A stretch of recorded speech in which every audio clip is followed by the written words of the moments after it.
Yo, what is going on, guys? Welcome back to the Murdoch DeFi YouTube channel. And in today's video, we're going to be taking a look or kind of reviewing the Lucky 7's protocol. And essentially, what this is, if you are familiar with LockPay, that was pretty popular maybe about 2 weeks ago, and it was going crazy. This is essentially that type of protocol. Sorry. So it is a lock to earn protocol. It's auto staking. It's essentially kind of like um, it's kind of like a Titano fork in the way that you hold these tokens in your wallet and they're automatically rebasing for you, and auto compounding. However, there is this lock to earn or anti-dump mechanism built into the actual contract as well that allows, or doesn't allow rather, for huge variations in price action, because of some certain things that we're going to be talking about today in the video. Now, that being said, guys, before we actually jump into the video today, if you could please join the, if you could please subscribe to the YouTube channel here, I would greatly appreciate that. If you haven't done so already, you're also going to want to make sure that you turn the notification bell on, because all the content that I post here on the channel is very time sensitive. So the best way to stay up to date is to have that notification bell turned on, and then also, there will be the first link down below in the description of today's video that will take you over to the landing page for the premium group, and you can check out all the benefits or perks you can take advantage of when signing up for the premium group. Now, jumping into the Lucky 7's protocol, so auto staking lock to earn protocol with 777,777.778% APY for your financial freedom. Super high paying token without big dumps. So utilizing LockPay's proven anti-dump mechanism to prevent big dumps and keep your investments safe, right? So you can expect to earn, based on the set percentages that they have in terms of APY, you can expect to earn a fixed interest rate of 2.4, almost 2.5% every single day. You can double your tokens in less than 30 days. However, there are some important things to note as well. They are KYC'd with Veritas and Crypto Truth Bombs. I'm unfamiliar of either of those auditing companies. So you might want to jump into their documentation and view that stuff as well. So really what I want to talk about is this anti-dump mechanism. So like we could go through all this stuff on the website here, but I always find it's just easier just to jump right into the actual documentation of the protocol. So I wanted to talk a little bit about what their anti-dump measure is. So like I said in the beginning of the video, this is essentially a LockPay fork. So this LockPay has created a system that allows users to avoid the pump and dump that occurs with rebasing tokens. Lucky 7 follows a similar model in the fact that there is a max withdrawal per day, right? So you can only withdraw a maximum percentage of your overall tokens per day. This model is similar to an anti-dump mechanism in the fact that there is a max withdrawal per day. The system created by LockPay allows for a sliding max of 5%. I should say up to 5% per day. This means that users cannot dump their tokens all in a single transaction and thus avoids major price swings. Now, if we actually take a look at the charts here, you can kind of see what has been going on since it launched. I believe it launched the beginning of the month, right? So like June 1st. So this is currently what the chart looks like. Looks like they might be heading towards a little bit of a reversal here, so it's interesting to see. Current market cap is just shy of $10 million, $530,000 in liquidity. So liquidity is pretty deep here in this project already, which is good to see.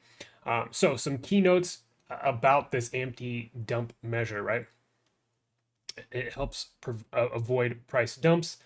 There is a between 1 and 5% daily sell limit, in which to figure out what the daily sell limit is at any given point in time, you can jump right into their DApp. We'll go ahead and do that as well.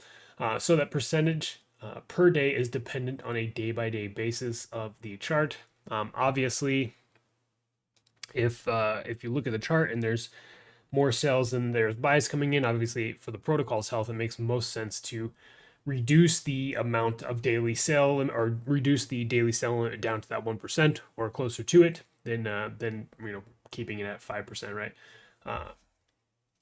Which typically allows for huge price discovery and typically prints a pretty good looking chart, right? So if we go into or go back to their website here, scroll away and we open up the DApp here, this is going to give us some numbers, and I can actually jump right into my account. As you can see here, got 142,000 roughly of these 777 tokens.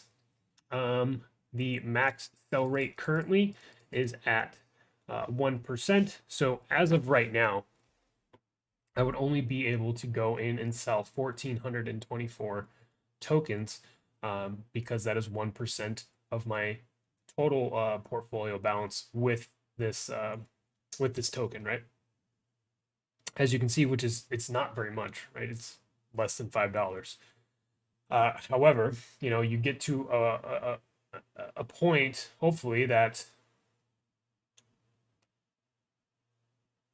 people, since they can't dump all these tokens at once, hopefully that allows people to be less paper handy and hang on to their tokens, because you really can't sell them, right?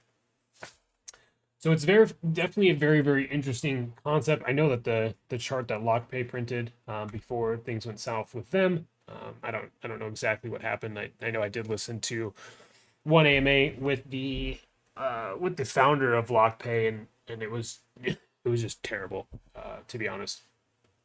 That being said, there's a couple of these forks popping up now, right? So we have Lucky 7's. I believe we have another one. I want to say it's called Royal Finance or something like that. But yeah, jumping back over into their documentation here, they also have their casino insurance fund. Another successful model of mini rebasing tokens is the insurance fund that helps back the price of the token. This means that there is a separate wallet that allows an algorithm to back the reward rebase. The algorithm is based off the volume which occurs through the natural market buy and sells. The algorithm also helps Lucky 7 support its APY, and this is also something to keep in mind. Let's see where that information would be. So on the token actually here, we can see that there is some taxes.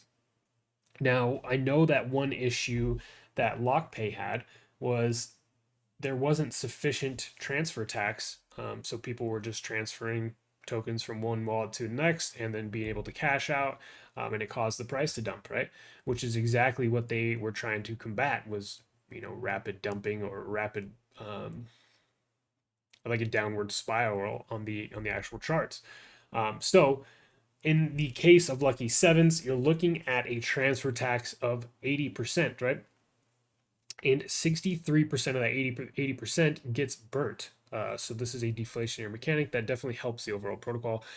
This is very important to understand too. Like if you buy and you want to send it to a different wallet or send it to somebody else, just know that there's a massive transfer tax in place.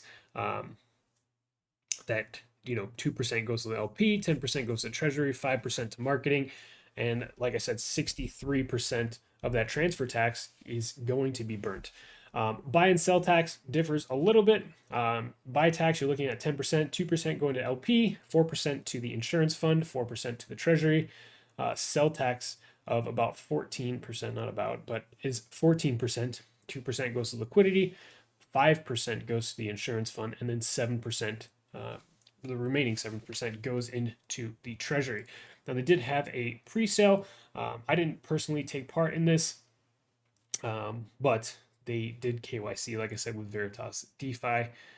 And let's see. So the first initiative following the launch will be Lucky Farms. The Lucky Farms are an initiative to drive in new users into the Lucky 7's ecosystem. This will be done So by offering attractive yield farmers to use, sorry, attractive yield farms to users who may be hesitant to enter into the protocol due to market conditions. Some examples of these pairs that will be offered are listed below. Obviously, you have some pretty attractive stable pools here. And for me, that's what I'm looking at, jumping into, given the current circumstances with what is actually going on within the market.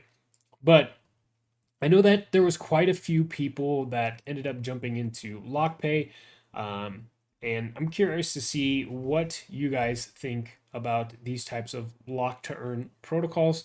Like, do you think that this could potentially be the new meta that replaces these Titano forks or Seifu forks, things like that? I'm definitely curious.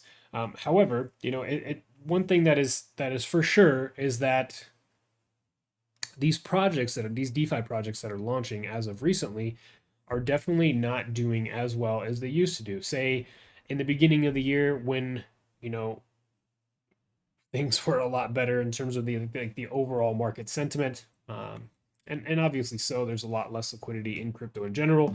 So that is of course going to affect the way that these projects launch, how many X's you'll be able to get out of any given project. So it's definitely very important to try to pick and choose projects that you want to jump into, and what percentage of your overall portfolio that you're allocating to these risky projects. And in this case, I would say that much like really no different from any project in DeFi, really, especially when we talk about these types of rebasing tokens. They're inherently risky, so it's important for people, myself included, to kind of weigh my options when I'm looking at jumping into new protocols. Because at the end of the day, nobody likes to lose money. And if things aren't doing the kinds of numbers that we saw just a few months ago, then it kind of makes you think, is it even worth it to risk jumping into these projects? That being said, I'm definitely curious, like I said, to hear what you guys think about these lock to earn type protocols. Let me know down below in the comment section of today's video. Other than that, I'm going to end the video here, and we will catch you on the next one.